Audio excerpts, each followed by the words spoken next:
अस्सलामुअलैकुम। मोहम्मद अज़हर सिद्दीक अपने programme political diaries के साथ हाज़िर खिदमत है। दो इश्यूज़ पे बात करना बहुत ज़रूरी है और आप लोगों की डिमांड भी थी कि इन इश्यूज़ पे असल हक़ाइक़ और हम जा किधर रहे हैं वो आप तक आने बहुत ज़रूरी हैं। जी बिल्कुल ऐसा ही है। नूर मुक़द्दम केस पे जिक्र करेंगे हम, पहले बात उस पर करेंगे, फिर हम आयशा इकराम वाले केस के हवाले से बात करेंगे। और दोनों केसेस को रख के जो मैं पहले दिन से बात कर रहा हूँ वैसा नहीं हो पाया। देखिए, मैंने दोनों केस में बड़ा वाज़ेह तौर पर कहा कि इनकी जुडिशल इंक्वायरी होनी चाहिए या ट्राइब्यूनल बनना चाहिए दो वजूहात की बुनियाद पर। मेजर जो है, एक तो ये वाक़े के असल हक़ाइक़ कौम के सामने, इसका FIR या मुकदमे के ट्रायल नहीं सी, मुकदमे के ट्रायल अपने प्रॉज एंड कॉन्स हैं, पर्चा होने के बाद शादी होनी है, एक लंबा प्रोसीजर है, कब तक आना है। तो कौम जो हिजानी कैफियत में है उस तक असल हक़ाइक़ समझ आना बहुत ज़रूरी है ताकि क्लैरिटी के साथ चीज़ें आ जाएं। एक तो ये वाक़या हुआ क्या, असल क्या, मुहारकात सामने आ जाए। दूसरा ये है कि ये वाक़े में कोताहियाँ क्या हुई, दोनों वाक़े जब पेश आए और आइंदा से ऐसे वाक़यों से निपटने के लिए क्या लाएअमल तय किया जाए कि दोबारा ऐसे वाक़े ना हो सकें।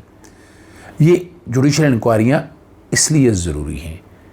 और दोनों केसों में मैंने कहा था 311 का नफाज, फसाद फिल अर्ज़, सुलह सफाई ये ना हो जाए। लेकिन यहाँ पर कई ऐसी गलत बातें की जाती है जिससे केस के मेरिट को नुकसान हो रहा है और इसका at the end of the day फ़ायदा मुलज़िमों को होना। पहले मैं आता हूँ नूर मुक़द्दम के केस में। देखिए, नूर मुक़द्दम के केस में माँ बाप का क्या रोल था, या वो थेरेपी वाले लोग हैं या डॉक्टर्स हैं, उनका क्या रोल था, एक चीज़ों का मुरब्बा बन चुका है अब तक। और मैं पहले दिन से कह रहा हूँ ये बात को, ये केस को ख़राब करेगा। इस केस में जो मेजर इन्वॉल्वमेंट है, यानी ये जो काम आप करना चाहते हैं, रोकना कैसे, क्या क्या वजूहात, क्या पैरामीटर्स, ये जुडिशल इंक्वायरी में तय होंगे, ये ट्रायल में तय नहीं होंगे। और आने वाले दिनों में ये केस कमज़ोर खुद ब खुद कमी या कोताही नूर मुक़द्दम के वालिद की, फिर हमारे सोशल मीडिया की, और अब जो हम बैठकर चैनल्स पे या बात कर रहे हैं, हम समझते हैं बहुत एक्सपर्ट हैं, ऐसा नहीं है। जितना मर्जी कोशिश कर लें, कत्ले अमद सेक्शन 300 समझना ज़रूरी है। कत्ले अमद हर वो अमल, हर वो इक़दाम जिसे करें जिससे मौत वाक़या हो जाए, इंटेंशनली आप ये काम करते हैं तो वो कत्ले अमद कहलाता है। फिर कत्ले बिल सबब भी है आगे, फिर कत्ले ख़ता भी है आगे, एक्सीडेंटल रैश ड्राइविंग कत्ले ख़ता में आता है। तो अगर इन चीज़ों को सामने रखा देखें तो आपको समझ आ जाएगी। 302 के केस को 302 ही रहने दें। उसमें ज़ाहिर जाफ़र और इस्मत जो इनकी बीवी हैं, फिर उन सब लोगों को इन्वॉल्व करके ठीक है जेल में रख लें आप, हमें तस्कीन मिल जाए। है भी, होना भी ये चाहिए कि कसूर वालिदैन का भी है कि उन्होंने ऐसे दरिंदे को क्यों छोड़ा हुआ, तो उसको उस दरिंदे छोड़ने के हवाले से सज़ा दें। कत्ल के कॉन्टेक्स्ट में नहीं है। आप जब उसे कत्ल के कॉन्टेक्स्ट में लेके आएंगे, शवाहिद ज़ाया कर दिए, ये शवाहिद ज़ायद करने के लिए या शवाहिद ज़ाया करने जा रहे हैं, या थेरेपी वाले लोगों पे इल्ज़ाम लग गया कि शवाहिद ज़ाया करने जा रहे हैं, उनकी ज़मानतें होनी थी और वो ज़मानतें हो गई और वो मेरिट पे ज़मानतें हुई हैं। अखराज मुकदमा ज़मानत की दरख्वास्तें दायर की हैं, उसमें कुछ नहीं होना, ये मैं बता दूं आपको।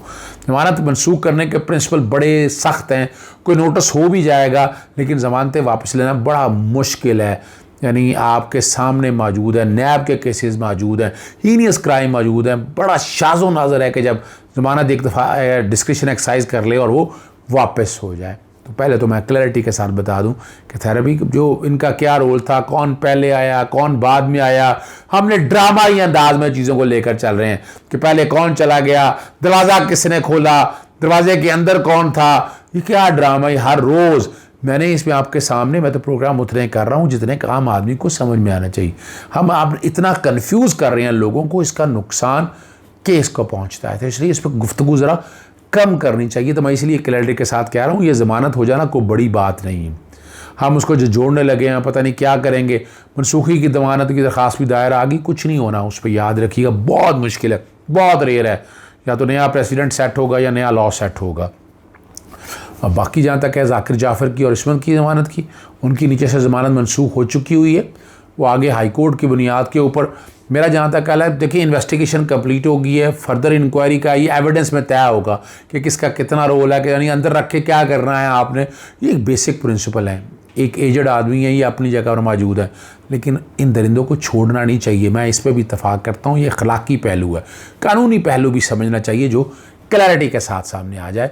तो इस पर अलहदा प्रोग्राम में तफसीली करूँगा, मैं कोई सस्पेंस क्रिएट नहीं करना चाहता। अब आता हूँ मैं आयशा इकराम वाले केस में। देखिए आयशा इकराम में जो वाक़या वहाँ हुआ वो बहुत अंदोनाक वाक़या है, कोई बचत नहीं होनी चाहिए किसी मुलजिम को उस वाक़े के अंदर जिन्होंने, चाहे हालांकि हालात और वाक़यात में आ गया कि वो लड़की का करैक्टर आप लोगों के सामने है। जो वीडियो अब आ रही है, वीडियो ना चला सकते हैं ना देख सकते हैं, लेकिन आप लोगों को समझ आ जाने चाहिए कि वो करैक्टर क्या था। फिर आपने ये भी खबरें सुन ली कि वो ब्लैकमेलिंग किस तरह करते थे। और हमारे दोस्त नाना अजीम साहब 92 चैनल में हैं, बड़े पुराने हमारे मेरे ताल्लुकात उनके साथ, और उन्होंने पूरी कहानी देख के उन्होंने किरदार भी सामने रख दिए और ब्लैकमेलिंग का तरीक़ाकार भी रख दिया। और एक नर्स के तौर पर वो थी, टिकटॉकर थी। पहले उन्होंने कहा कि जनाब मैं तो टिकटॉक पर लानत बेचती हूँ, वो उनकी वीडियो वायरल हुई। फिर वो टिकटॉक को सामने रख कर क्या, टिकटॉक ने हमारे माशरे में बड़े मनफी असरात छोड़े हैं, इसको पॉजिटिव सेंस में नहीं लिया गया। ये जो इस तरह की बातें हैं ना, ये पॉजिटिव, देखें ना माशरे में इसलाह के लिए क्या किया, इसलाह के हवाले से बात बताएं। बाकी आना बैठना उठना हर एक को पता है, लेकिन वजह है कि ऐसी चीज़ें आती हैं जो या तो सस्पेंस क्रिएट करती हैं या आपको मुतवज्जो करती हैं, जिसकी वजह से ये एडवांटेजेस लिए जाते हैं। उस केस में भी 311 का इतलाक नहीं हो सका। वो लोग आ गए, पकड़े गए, शनाख्त पीरियड की डेट आ गई, वो अपनी जगह, लेकिन भयानक पहलू तो दूसरा है। और उसमें बाकायदा आपको पता दराज मुकदमा के लिए दरखास्तें भी चलेगी, एविडेंस आना शुरू होगी, वीडियो कोई लीक कर रहा है या ख़ुद लीक कर रहे हैं, ये क्या पता, ये आने वाले दिनों में पता चल जाएगा सारा। और इसीलिए मैंने जुडिशल इंक्वायरी का मुतालबा किया कि इसकी बाकायदा इंक्वायरी होनी चाहिए। जुडिशल इंक्वायरी में सारे हक़ाइक़ आप लोगों के सामने आ जाएंगे, एक एक चीज़ सच आपके सामने आ जाएगा, नथार के सामने आ जाएगा, बिल्कुल क्रिस्टल क्लियर हो जाएगा। वहाँ वो वाक़या अपनी जगह चल रहा है, वो आ गया, कुछ ने ज़मानतें कबल गिरफ्तारी करा ली। अल्टीमेटली उनका रोल देख के ज़मानत का ये हाई प्रोफाइल केसेस में बड़ा मुश्किल होता है कि ज़मानतें मिलना, और यहाँ रोल तय होगा।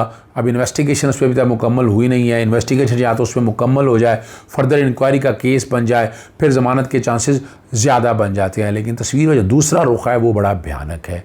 पहले एड्रेस गलत दिया, फिर माँ बाप कोई और निकल आए, फिर माँ ने कुछ और कहा, फिर वो रैम्बो के हवाले से बात आ गई, भाई है पता नहीं चहेता है या जो कोई भी है, वो भी किरदार आप लोगों के सामने आ गया। मैं ज़्यादा खुल के बात यानी ज़्यादा डिटेल में बात नहीं करना चाहता, मैं सिर्फ उतनी बात करना चाहता हूँ। मैं माशरे के जो सोसाइटल वैल्यूज़ हैं उन पे बात करना चाहता हूँ, और इसमें क्या क्या कानूनी पेचीदगियाँ या क्या प्रॉब्लम है, हमें क्यों ट्रक की बत्ती के पीछे लगाया जा रहा है, यानी क्या ऐसा मसला है इस मामले के अंदर कि इसको उस तरह से देखा जाए।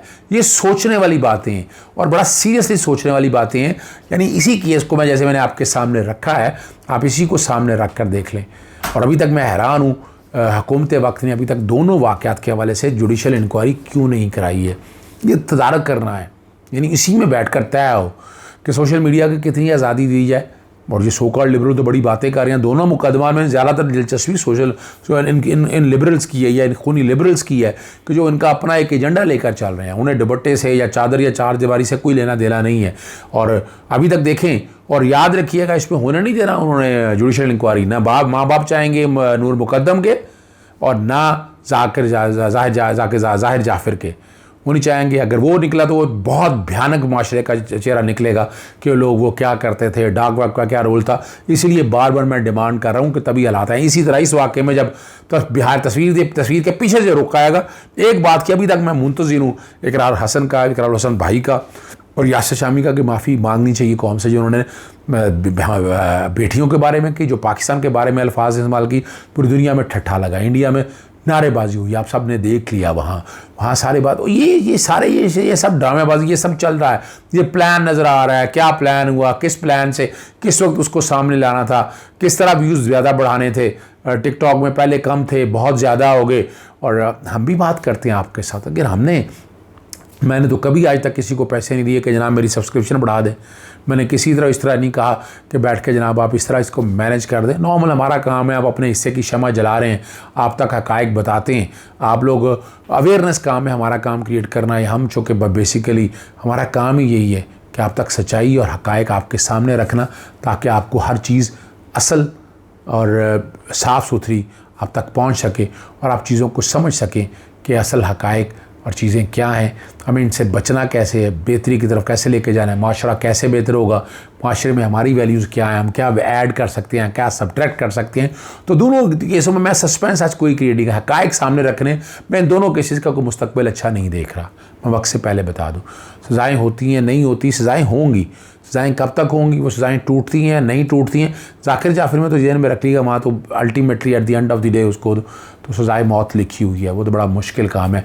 बाकी लोगों की हद तक हमने बिला वजह इन्वॉल्व किया, मैं नहीं समझता वो ज़्यादती है कि बाकी लोगों को ज़्यादती संभालना चाहिए। इस कत्ल की बाकी जो उनका रोल है उसकी हद तक हमें रहना चाहिए।